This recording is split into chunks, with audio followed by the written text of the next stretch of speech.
Assalamualaikum warahmatullahi wabarakatuh. Selamat pagi semuanya. Semoga pagi ini kita masih dalam keadaan sehat walafiat, sehingga kita bisa melaksanakan aktivitas kita dengan baik dan benar. Dan salam sejahtera buat kita semuanya.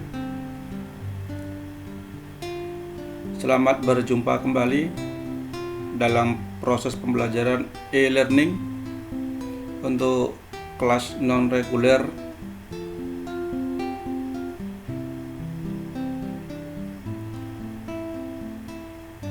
untuk hari ini.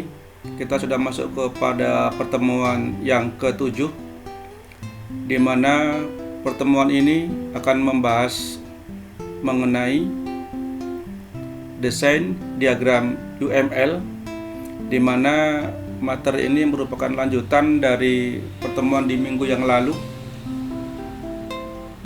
Kemudian kita juga akan membahas mengenai desain input dan output, dan nanti akan dilanjutkan dengan tugas mandiri work from home. Pada pembahasan materi ini bertujuan setiap mahasiswa nantinya diharapkan dapat memahami beberapa diagram UML yang ada dalam sebuah perancangan sistem. Begitu juga dengan simbol dan ketentuan yang ada di masing-masing diagram tersebut. Selain dari itu, tujuannya adalah setiap mahasiswa diharapkan mampu untuk membuat sebuah perancangan sistem atau desain dengan menggunakan diagram UML dengan menggunakan tool atau aplikasi yang standar, seperti dengan menggunakan Umlet UML atau dengan menggunakan Star UML.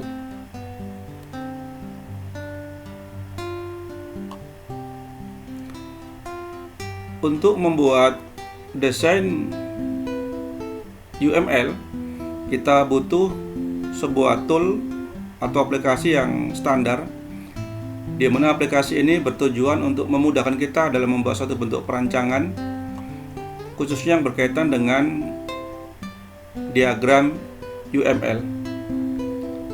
Tool atau aplikasi yang bisa digunakan diantaranya adalah: pertama, kita bisa menggunakan aplikasi Umlet UML, di mana aplikasi ini bisa kita download secara gratis, dan di dalam aplikasi ini terdapat beberapa simbol yang nanti berhubungan dengan diagram yang akan kita buat sesuai dengan yang kita inginkan,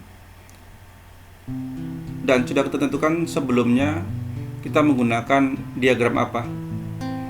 Kemudian yang kedua yang juga kita bisa gunakan sebagai tool untuk membuat desain UML adalah dengan menggunakan Star UML. Antara Umlet UML dengan Star UML itu sebenarnya sama saja, sama-sama tool yang bisa kita pergunakan dalam membuat suatu bentuk perancangan sistem atau desain sistem dengan menggunakan diagram UML-nya.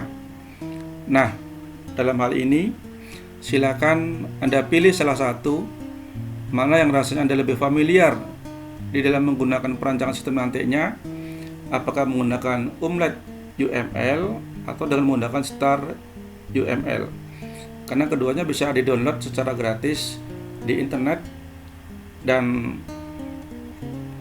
cara untuk mendownload tool aplikasi ini sudah saya postingkan di e-learning pada pertemuan minggu yang sebelumnya.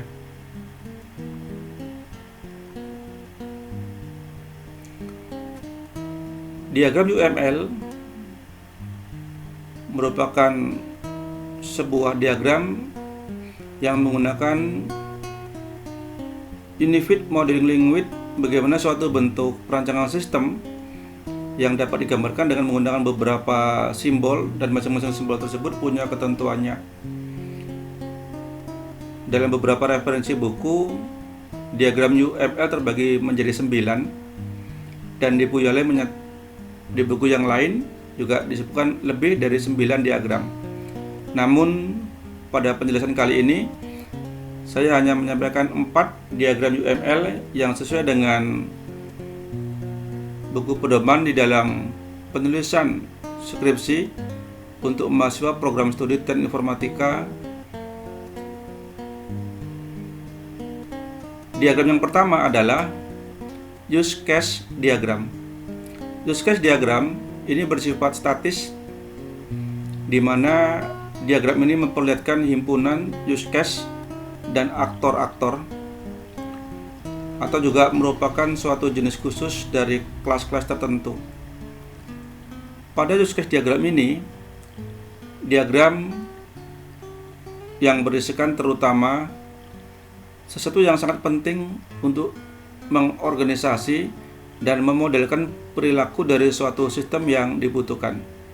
Jadi intinya, untuk kita bisa membuat use case diagram, kita harus paham dan mengetahui dengan baik bagaimana sistem yang ada dan bagaimana bentuk organisasi serta keterkaitan antara pengguna dan yang menggunakan dari sistem tersebut. Yang kedua ada sequence diagram. Kalau dalam use case diagram bersifat statis, maka di sequence diagram ini bersifat dinamis. Artinya di sequence diagram ada yang bisa kita rubah berkaitan dengan tahapannya, sekuennya, karena sequence diagram merupakan sebuah diagram urutan untuk interaksi yang menekankan pada pengiriman pesan atau message dalam suatu waktu tertentu. Sehingga dengan demikian di dalam sequence diagram nantinya akan terdapat beberapa urutan-urutan yang saling punya keterhubungan satu bagian dengan bagian yang lainnya.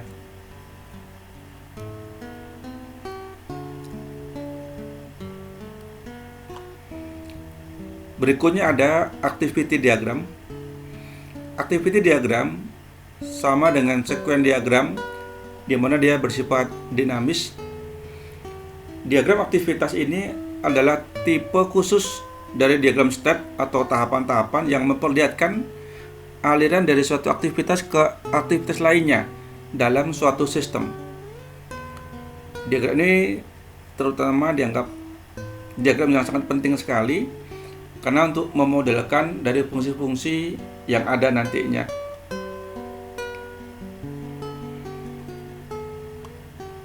Dan yang terakhir ada kelas diagram.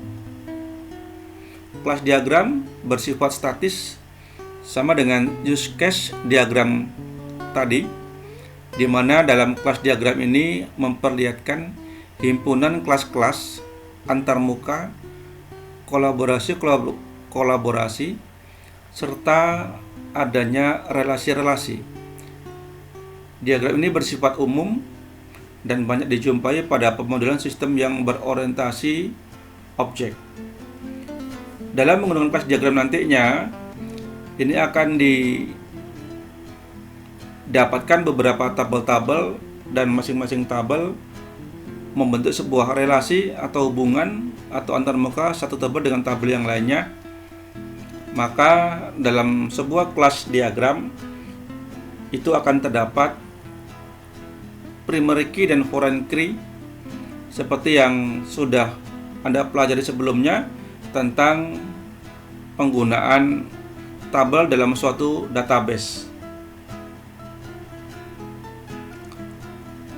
Untuk kita bisa menggunakan diagram UML, maka di dalam perancangan sistem nantinya masing-masing diagram tersebut mempunyai simbol. Maka dinamakan dengan simbol diagram UML. Penggunaan diagram UML harus menggunakan simbol yang disesuaikan dengan diagram yang digunakannya, karena setiap diagram UML memiliki simbol-simbol tersendiri dan digunakan sesuai dengan diagram tersebut.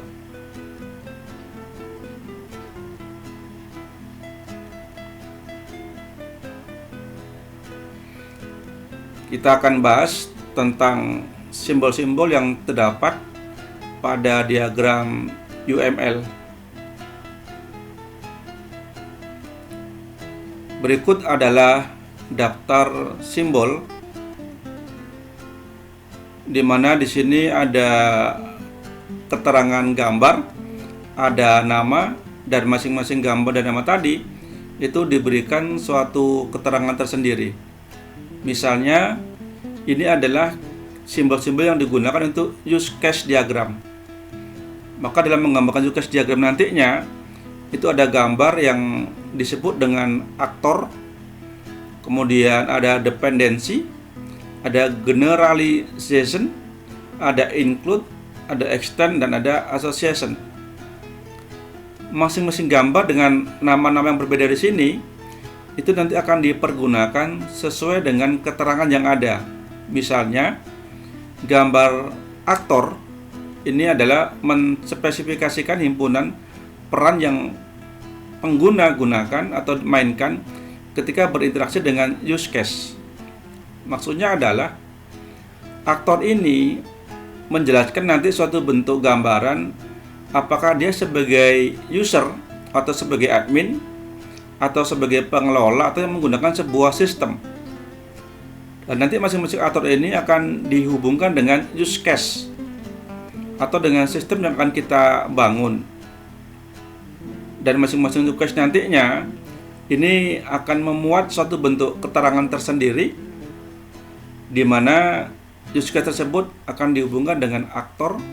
Dan untuk menghubungkan antara aktor dengan use case-nya itu nanti bisa menggunakan dependency, generalization, include, extend, atau association, di mana masing-masing simbol inilah yang nanti akan dipergunakan di dalam kita menggambarkan use case diagram. Untuk diagram yang lain seperti activity diagram, sequence diagram, ataupun nanti class diagram, itu juga akan punya simbol-simbol yang berbeda antara satu diagram dengan diagram yang lainnya. Dan jika kita ingin menggunakan diagram tersebut, harus disesuaikan dengan diagram yang kita buat.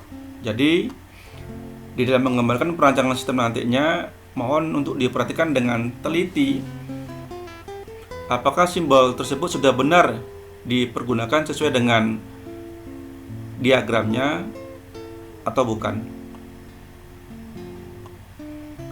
Nah, ini contoh untuk use case diagram tentang toko online, di mana dalam gambaran ini kalau kita lihat ada yang disebut tadi dengan namanya aktor.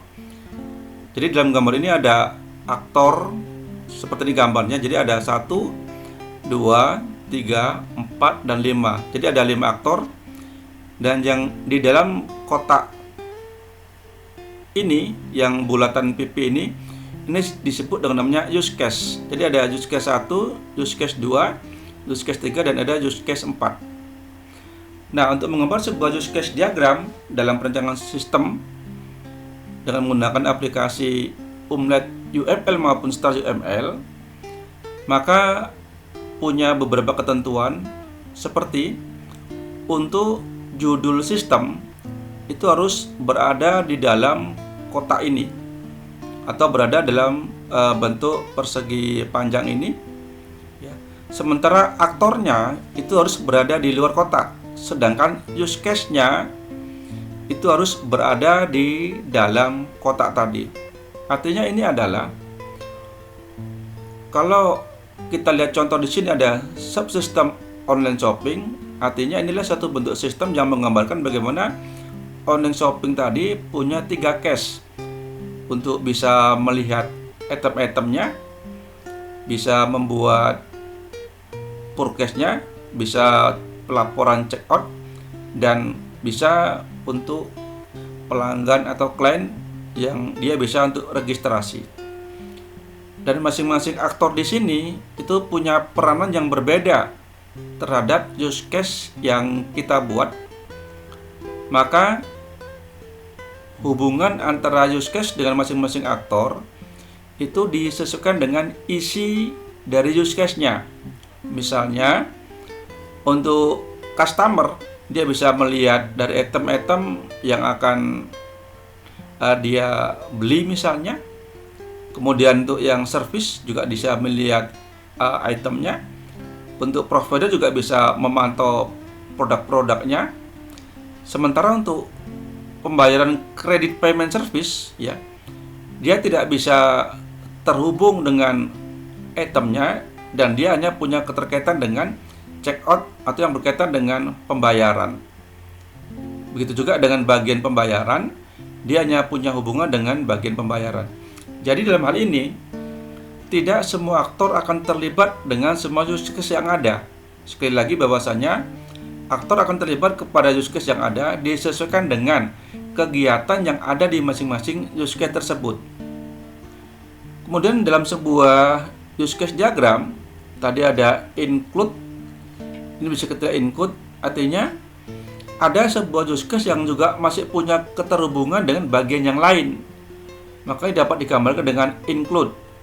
Kalau nanti ada penambahan atau dia punya penambahan yang lain, itu disebut namanya extended. Ya, itu adalah penambahan untuk use case yang lainnya. Jadi ini contoh untuk use case atau diagram use case tentang toko online. Selanjutnya, ini adalah untuk contoh sequence diagram. Secara umum, sequence diagram ini sebenarnya adalah menggambarkan sebuah perancangan sistem atau desain sebuah program di mana ada menu utamanya, kemudian ada bagian-bagian yang lain.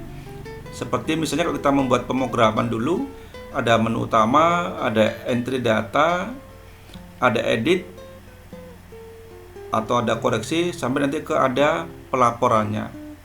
Nah, di dalam sequence diagram ini dijelaskan dan digambarkan dengan menggunakan gambaran sesuai dengan simbol-simbol yang ada. Berarti kalau tadi simbol seperti ini artinya adalah ini bagian atau satu modul, ini juga satu modul, ini juga satu modul. Jadi masing-masing modul ini punya keterhubungan, ya, punya keterhubungan bagaimana dia digambarkan dengan menggunakan arah tanda panah seperti ini. Jadi artinya kalau ini ada user interface sebagai tampilan awal untuk sebuah bentuk pemrograman, atau tadi kalau kita namakan dengan menu utama, maka dia juga membawahi dari untuk pertukaran yang menjadi objeknya, atau ini yang juga misalnya isi apa dari hotelnya.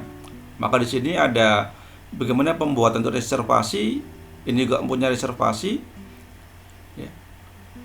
Dan masing-masing penggambaran ini itu nanti sampai dimulai dari awal sampai ke akhirnya, sampai ke notif untuk konfirmasi. Jadi dalam hal ini biasanya sequence diagram ini adalah menjelaskan antara keterhubungan satu modul dengan modul yang lainnya, di mana masing-masing modul punya peranan yang berbeda. Namun demikian, tidak bisa dilepaskan satu bagian dengan bagian yang lainnya. Contoh, kalau kita punya program laporan, maka laporan nggak akan bisa dihasilkan sebelum kita mengentrikan data. Dan dari hasil entry data yang kita lakukan, untuk kita bisa dilihat sama pengguna yang lain misalnya, sama pihak yang berkepentingan, maka dari beberapa data entry yang sudah kita lakukan, itu juga harus dibuat suatu bentuk pelaporannya. Nah, inilah yang menggambarkan bagaimana sebuah data dimulai dari awal sampai akhir, sampai nanti kembali ke awal lagi. Maka ini menggunakan sequence diagram. Anda nanti bisa mencari beberapa contoh-contoh referensi yang lain yang memang berhubungan dengan sequence diagram. Silakan nanti ditambahkan referensinya lagi. Yang berikutnya, activity diagram. Dalam kita menggambar activity diagram, itu harus dibuat dalam dua kolom.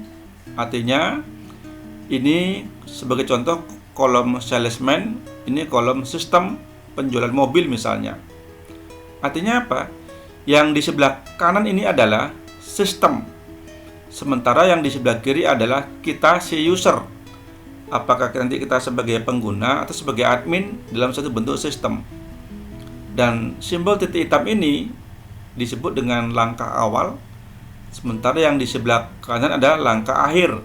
Atau kalau kita kenal dulu dalam sebuah sistem flowchart dinamakan start, stop, awal, akhir.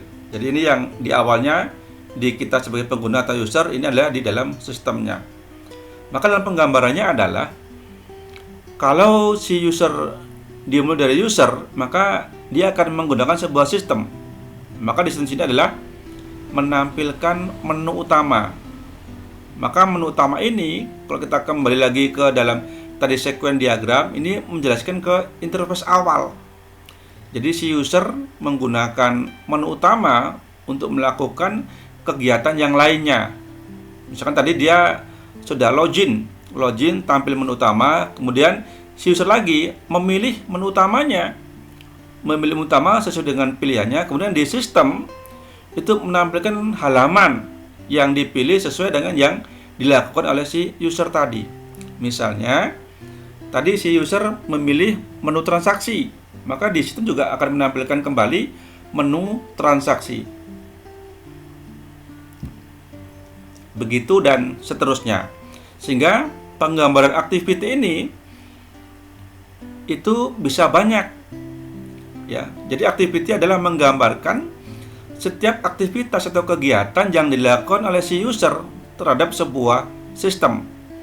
Mulai dari login, mulai dari memasukkan data, mengkoreksi data, pelaporan data, dan yang lain-lainnya.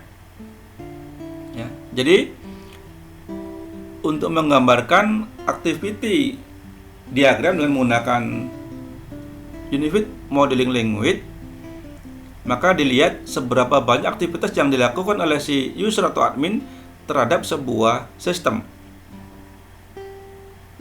Kalau misalnya di sistem ada 10 kegiatan, maka juga aktivitinya juga sebanyak 10 kegiatan. Begitu juga dengan sequence diagram. Namun dalam penggambarannya, sequence diagram bisa lebih sederhana dibandingkan dengan activity diagram. Karena dalam sequence diagram, dia bisa langsung menggambarkan dari awal sampai ke akhir dalam halaman yang sama. Cuma nanti di dalam penggambarannya harus lebih mendetail lagi, karena dalam sequence diagram itu suatu bentuk gambaran yang bisa dibuatkan timbal balik nantinya. Misalnya dari A ke B, nanti juga bisa dibuat dari B ke A.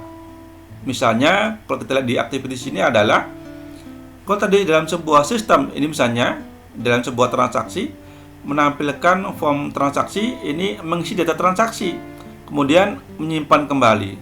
Setelah disimpan selesai, kalau kita ingin mengisi kembali juga akan kembali ke user pengguna lagi. Maka penggambaran kembali dari sistem ke user atau pengguna tadi di dalam sequence diagram itu nanti akan ada gambaran sebuah arah panah yang kembali seperti ini. Ya, jadi ini ada left line, ada detection. Jadi ini adalah akhir dari satu bentuk kegiatan. Kalau ini left line berarti kegiatannya masih terus berlangsung. Jadi ini kegiatannya terus masih berlangsung gitu. Jadi ini ada bagian dari satu kegiatan ke kegiatan yang lain. Berarti digambarkan dengan seberapa lama kita melaksanakan aktivitas tersebut. Kalau digambarkan tadi dengan activity diagram.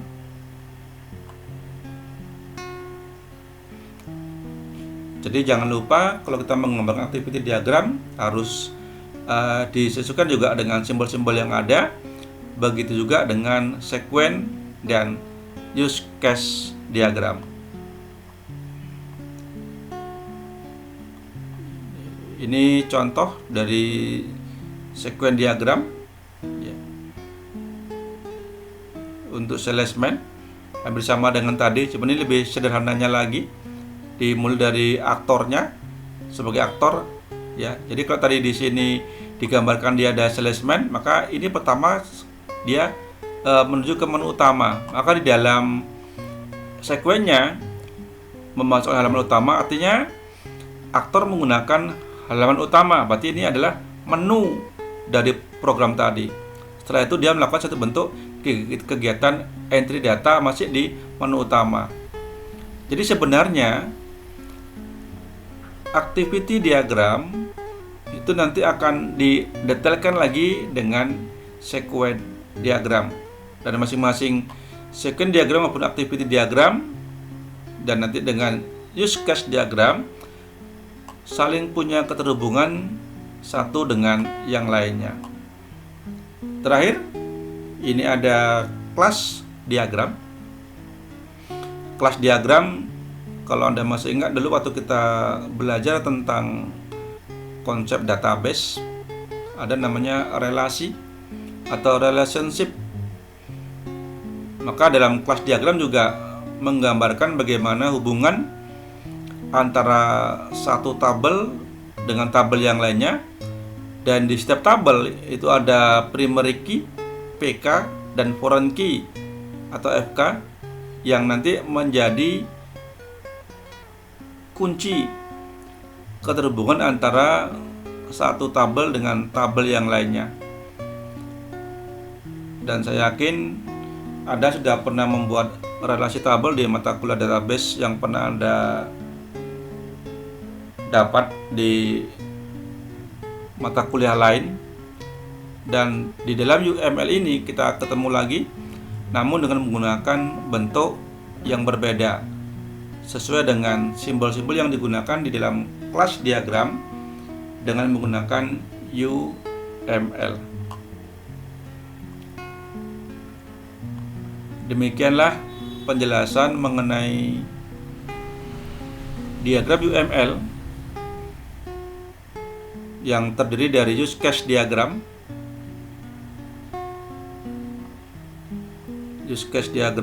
kemudian ada sequence diagram, activity diagram, dan class diagram. Semua materi yang saya sampaikan tadi itu sudah saya postingkan di e-learning kelas kita. Nanti masing-masing Anda bisa download di materi tersebut, atau nanti Anda juga bisa mencari ke referensi yang lainnya yang masih punya keterkaitan dengan pembuatan diagram UML. Untuk selanjutnya kita bisa melakukan diskusi sesuai dengan materi yang sudah saya berikan tadi. Diskusi ini bisa kita lakukan dengan beberapa media yang ada. Apakah nanti kita bisa menggunakan WhatsApp, menggunakan Instagram, atau Facebook, atau bahkan kita menggunakan Twitter. Namun dari beberapa media ini kita akan menggunakan salah satu saja, yaitu kita bisa menggunakan WhatsApp. Untuk itu masing-masing Anda silakan nanti mengajukan pertanyaan yang rasanya belum paham berkaitan dengan materi yang sudah saya berikan tadi. Apakah berkaitan dengan use case, sequence, activity, ataupun class diagram. Dan perlu juga saya ingatkan kembali bahwasanya masing-masing simbol ini kalau kita menggunakan tool atau aplikasi Star UML maupun Umlet UML itu sudah ada. Tinggal Anda memilih simbol mana yang cocok untuk dipergunakan sesuai dengan diagram yang akan Anda rancang nantinya. Dan seperti minggu lalu yang juga sudah saya sampaikan bahwasanya untuk mempermudah Anda dalam membuat tugas yang sudah saya berikan di minggu sebelumnya, Anda bisa membuat perancangan ini sesuai dengan use case yang ada di tempat Anda masing-masing, sehingga ini akan lebih mempermudah lagi. Namun dalam penggambarannya juga Anda harus berpedoman kepada diagram aliran sistem informasi yang sudah ada yang juga sudah saya sampaikan di minggu yang lalu.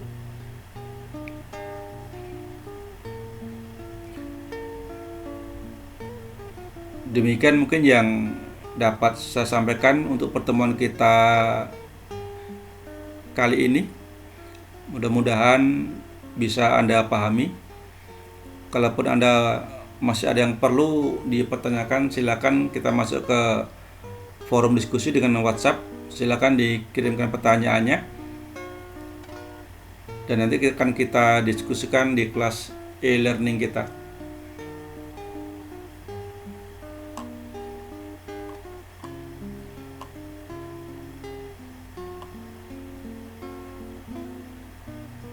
Terima kasih untuk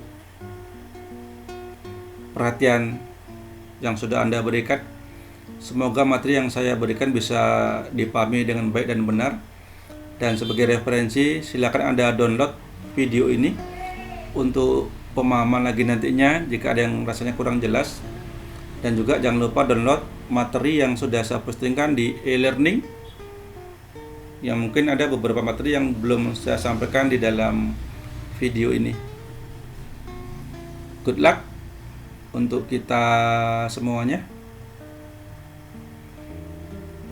dan tetap di rumah, stay at home and keep health, selalu jaga kebersihan.